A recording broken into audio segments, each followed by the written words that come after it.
বিদায় জুমা। এই আমার মন থেকে ছুটে গেছে। আমরা রমজানের শেষ জুমাকে কি বলি? বিদায় জুমা।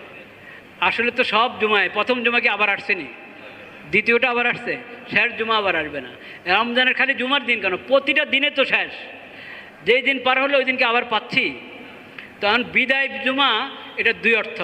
এক হলো বিদায় দিয়ে আমরা ফারেক হয়ে গেলাম, আর ঝামেলা নাই, এটা এই অর্থে বিদায়, নাউযুবিল্লাহ বলেন।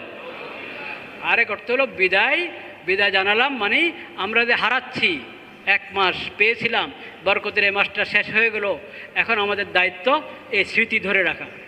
রমজানের স্মৃতি কি ধরে রাখা, রমজানের বরকতগুলো এবং ফায়দাগুলো ধরে রাখা।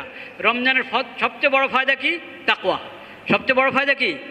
তাকওয়া ধরে রাখতে হবে, তাকওয়া ধরে রাখতে হবে। এবং রমজানের যা নেক আমল ছিল, রোজা, ফরজ রোজা